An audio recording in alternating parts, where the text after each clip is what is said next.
కావాలనే మీ కలను నెరవేర్చుకోండి. సంప్రదించండి హెగ్డే ఫెర్టిలిటీ, హైదరాబాద్, తెలంగాణ.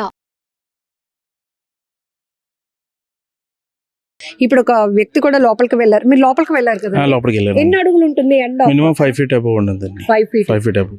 అంటే మన నాలెడ్జ్ ప్రకారం 7 years అంటే ఎంత హైట్ ఉండొచ్చు? 3 feet అండి. 3 feet అంతే.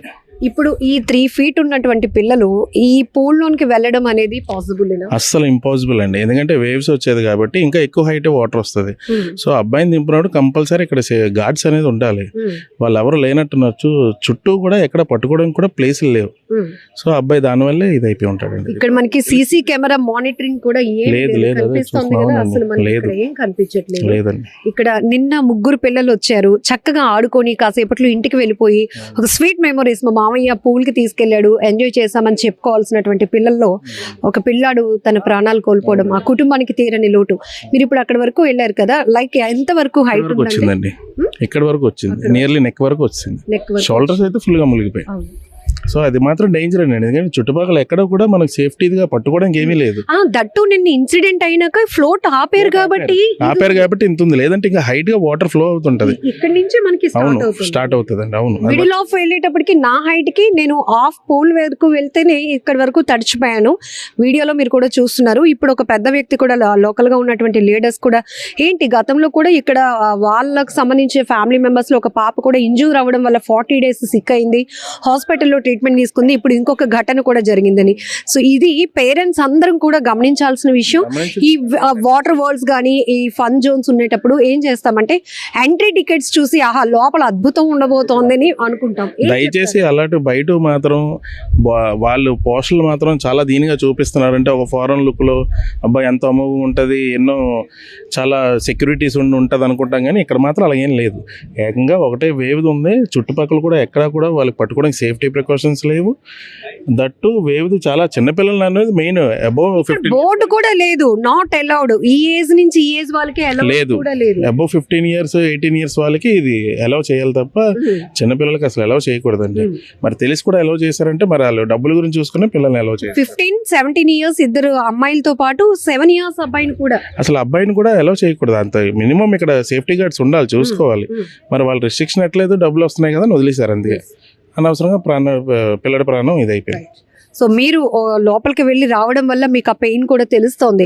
అంటే మనం అక్కడికి వెళ్ళి చివరికి వెళ్తే నల్లైపోతున్నాం అండి. నేను స్విమ్మర్నే, జనరల్ గా కాలు పెడితే తెలుస్తుంది, కానీ అక్కడికి వెళ్ళినా సరే మన కాలు జారుతుంది, వాటర్ కూడా బాగాలేదు. అంటే మనం ఇంటెన్షనల్లీ చూపించడానికి వెళ్తున్నాం కాబట్టి కాస్త అంటే మనకి అయితే అవును, అదే వేవ్ లో అయితే చాలా గట్టి పడుతుంది వాటర్, అబౌవ్ 6 feet వస్తుంది వేవ్ లో అయితే. అదండి. సో ఇక్కడ ఆయన చెప్పారు నేను ఒక స్విమ్మర్ని, బట్ ఏంటి ఈ పూల్ ఎంత డెప్త్ లోతుగా ఉంది, పిల్లలు ఎంతవరకు ఇక్కడ సేఫ్గా సెక్యూర్డ్గా ఎంజాయ్ చేయగలుగుతారు అని చెక్ చేయడానికి వెళ్ళాను అన్నారు. ఆల్రెడీ మార్నింగ్ కూడా నేను వెళ్ళి సగం వరకు వెళ్ళేటప్పటికి నాకు చెస్ట్ వరకు మొత్తం మునిగిపోయిన పరిస్థితి. ఇంకా చివరికి వెళ్తే సేమ్ నా హైట్ అంత ఉంది. అది అఫ్ కోర్స్ ఆయన చెప్తున్నట్టు 5.5 అడుగుల వరకు ఉంటుంది. బట్ పిల్లలు 7 years బాబు అంటే ఇంత ఉంటాడు. వాళ్ళకి ఎలా అలౌ చేశారు? ఇక్కడ టికెట్స్ కోసం డబ్బుల కోసం కక్కుర్తిపడి పిల్లల ప్రాణాలని తీస్తారా అనేటటువంటి ఒక అభిప్రాయం కూడా కనపడుతోంది. ఇంకొక విషయం ఏంటంటే ఇప్పుడు నిన్న ఎవరైతే సిస్టర్ వాళ్ళ పిల్లల్ని ఇక్కడికి తీసుకొచ్చి వాళ్ళు ఫన్ ఎంటర్టైన్మెంట్ ఇవ్వాలి అన్న ఉద్దేశంతో తీసుకొచ్చినటువంటి ఆ పర్సన్ కూడా చెప్తున్నారు వాళ్ళు ఎవరు కూడా మీడియా ముందుకు వచ్చి మాట్లాడడానికి ఇష్టపడట్లేదు. ఎందుకంటే తీవ్రమైనటువంటి బాధలో ఉన్నాం, మేమేం చెప్పలేకపోతున్నాం, పసిపిల్లల్ని పోగొట్టుకున్నామని వాళ్ళు రోధిస్తున్నారు. బట్ ఆఫ్ కెమెరా వాళ్ళైతే చెప్తుంది ఇక్కడికి వచ్చిన తర్వాత 3కి 2,000 పైన పెట్టే టికెట్స్ తీసాము. వాళ్ళకి ఒక బ్యాండ్ ఇచ్చారు, చేతికి బ్యాండ్ కట్టి లోపలికి తీసుకొచ్చారు.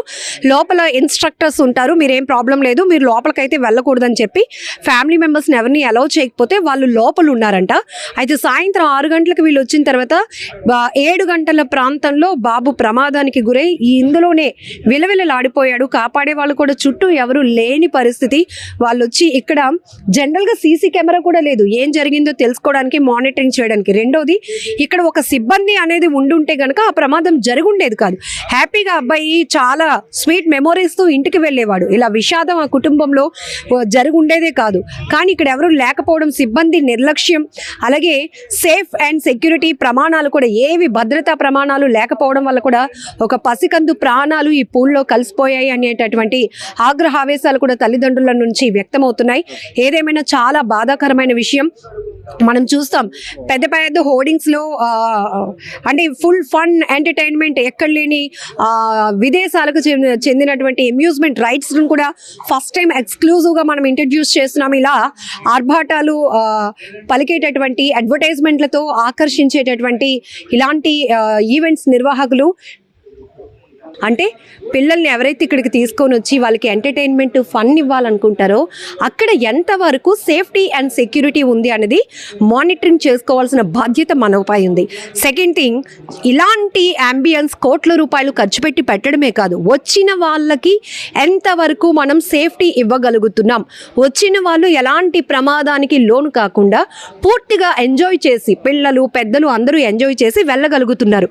ఇదంతా చాలా ఇంపార్టెంట్. ఇప్పుడు ఇదే పూల్లో నిన్న 7 ఏళ్ల రిషి విలవిలలాడిపోయాడు. ఇప్పుడు నేను కూడా ఎంతవరకు మనకి ఇవి సేఫ్టీ అని చెప్పడానికి మాత్రమే పూల్లోనికి దిగాను.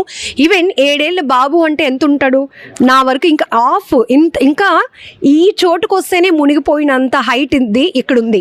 అలాంటిది ఇంత డెప్త్ ఇచ్చారు. 7 years వరకు ఉన్నటువంటి, నిన్న ఫ్యామిలీతో పెద్దవాళ్ళు ఒక 5 పిల్లలు 3 వచ్చారు. ఆ 3 పిల్లల్లో 7 years ఉన్నటువంటి రిషి ఇదే పూల్లో ప్రమాదానికి గురై ప్రాణాలు కోల్పోయాడు. ఈవెన్ మీకు ఒక్కసారి చూపించడానికి, మనం ఏదో అడ్వర్టైజ్మెంట్లు చూసి కొన్ని వాటర్ వరల్డ్స్కి లేకపోతే ఫన్ జోన్స్కి వెళ్ళిపోతూ ఉంటాం.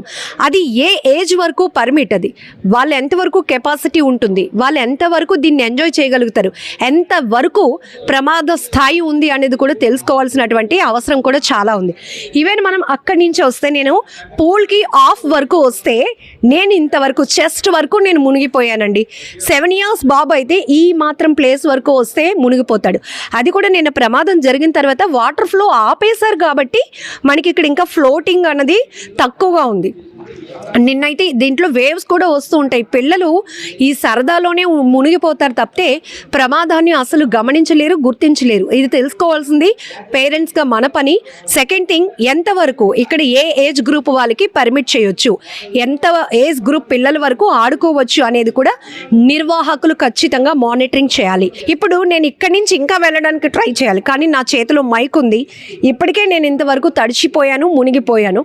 అది కూడా నేను ఒక కాన్షియస్లో ఉన్నాను, అంటే మీకు నేను చెప్పాలి అనే ఆలోచనతో ఉన్నాను కాబట్టి నేను కొంచెం జాగ్రత్తగానే ఉంటాను. కొంచెం కాల్ స్కిడ్ అయినా పడిపోతానేమో. ఈవెన్ ఇక్కడ ఒకవేళ పడిపోయినా ఇమీడియట్గా మనం గ్రిప్ చేయడానికి ఏమీ లేదు. ఇక్కడ మీరు చూస్తున్నారు కంప్లీట్గా వాటర్ ఉంది. మరి 7 ఏళ్ళ చిన్నారి వాడు ఒకవేళ మునిగిపోతే ఆ బాబు కోసమనే కాదు, జనరల్గా మనం చేసే తప్పులు చెప్తున్నాను. ఆ పిల్లలు ఎవరు కాసుకుంటారు? ఈ లోపల ఉన్న వాళ్ళందరూ కూడా పిల్లలే ఉంటారు. ఇంకో పిల్లాడిని రక్షించే అంత ఏజ్ కానీ, కెపాసిటీ కానీ, స్టామినా కానీ ఉంటుందా? ఒకసారి ఆలోచించండి. రెండోది, ఇక్కడ సరౌండింగ్లో కంపల్సరీ ఇంత పెద్ద స్పేసియస్ పూల్ ఉంది కాబట్టి 5-6 పెద్దవాళ్ళైనా మానిటరింగ్ చేయాలి. అది ఇక్కడ నిర్వాహకులు ఏర్పాటు చేయాల్సినటువంటి సిచ్యువేషన్. అది కూడా లేదు. ఈ బాబు ఇక్కడ పూర్తిగా మునిగిపోయి ప్రాణాలతో కొట్టుమిట్టాడి ఊపిరాడకుండా ఉన్న సమయంలో వాడు అరుపులు కేకలు పెట్టడానికి కూడా చాలా లోతుగా ఉంది. ఆ పిల్లడు ఇందులో మునిగిపోయి పడిపోయి ఉన్నాడు. అలాంటప్పుడు ఎవరు గమనిస్తారు? ఇదంతా కూడా ఇక్కడ సీసీ కెమెరాలు కూడా ఉంటాయి అని ఆ ఇన్స్ట్రక్షన్ బోర్డులో ఉంది. నాకైతే ఈ ప్రెమిసెస్ అంటే ఈ పూల్లో ఏం జరిగిందో చూడడానికి ఒక సీసీ కెమెరా కూడా లేదు. అక్కడ బ్యాక్గ్రౌండ్లో మంచి పూల్ ఎన్విరాన్మెంట్, బీచ్ ఎన్విరాన్మెంట్ ఉన్నటువంటి హోర్డింగ్ పెట్టారు, పైన లైట్స్ ఉన్నాయి. సో ఈ సరౌండింగ్లో అయితే ఈ పూల్లో ఏం జరిగిందో కవర్ చేయడానికి, మానిటరింగ్ చేయడానికి సీసీ కెమెరా కూడా నాకైతే కనపడలేదు. ఇది ఇక్కడ ఉన్నటువంటి సిచ్యువేషన్. సో ఒక్కసారి మనం ఆలోచించాలి. టాప్ సిటీస్లో ఫుల్గా ప్రజల్ని క్రౌడ్ గ్యాదర్ చేయాలని చెప్పేసి ఆహా ఓహో అని అద్భుతాలు ఉన్నాయి మా దగ్గర, ఫుల్ ఎంటర్టైన్మెంట్ మస్తుగా మీరు ఎంజాయ్ చేయొచ్చు, జస్ట్ మేము హైజీన్ మెయింటైన్ చేస్తాం కాబట్టి కాస్త టికెట్ రేట్ ఎక్కువ పెడుతున్నాం, ఇలాంటి కబుర్లన్నీ చెప్పేవాళ్ళు. పిల్లల ప్రాణాలు, పిల్లలే కాదు పెద్దల ప్రాణాలు కూడా పోతే ఎవరు ఆన్సర్ ఎవరు అకౌంటబిలిటీ అనేది ఇప్పుడు రేజ్ అవుతున్నటువంటి చాలా ప్రశ్నలు. మరి ఈ నిర్లక్ష్యం ఎవరు మూల్యం చెల్లించుకుంటారో తెలియదు, కానీ ఒక్కసారి మీ అందరినీ అలర్ట్ చేయడం కోసమే ఈ సాహసం. ఇక్కడ నుంచి నేను ఇంకా అక్కడ ఒక్కసారి రైలింగ్ చూడొచ్చు స్టీల్ది, అంతవరకు వెళ్తే నేను మునిగిపోతాను పూర్తిగా. అంతవరకు కూడా అంటే నా హైట్కి నేను అంతవరకు కూడా వెళ్ళలేను, మేబీ ఇక్కడి వరకు కొంచెం వెళ్తే మునిగిపోతాను. ఇలాంటి సిచ్యువేషన్స్లో పిల్లల్ని మనం పూల్లో ఆడుకోండి, సరదాగా గడపండి అని దింపుతున్నాం. ఎంతవరకు కరెక్టో మనం కూడా ఆలోచన చేసుకోవాలి. ఖచ్చితంగా ఇలాంటి నిర్లక్ష్యం కనబరిచిన వాళ్ళపైన అయితే కఠినంగా శిక్షలు కూడా తీసుకోవాల్సిన అవసరం ఉంది. ఇక్కడ ఎవరైతే ఆ టైంలో మానిటరింగ్కి ఉన్నటువంటి స్టాఫ్ పొరపాటున అటు వెళ్ళారా పిల్లల్ని వదిలి, వాళ్ళని కూడా ఖచ్చితంగా పనిష్ చేయాలి. ఇలాంటి ఎంటర్టైన్మెంట్ జోన్ల కోసం కోట్లాది రూపాయలు ఖర్చు పెట్టడం కాదు, ప్రజల ప్రాణాలకి పసిపిల్లల ప్రాణాలకి ఎంతవరకు వాళ్ళు బాధ్యులు, ఎంతవరకు వాళ్ళు సేఫ్టీ సెక్యూరిటీ ఇవ్వగలుగుతున్నారు, గ్యారంటీ ఇవ్వగలుగుతున్నారు అనేదే ఇప్పుడు ప్రతి ఒక్కరూ ఆలోచించాల్సినటువంటి విషయాలు.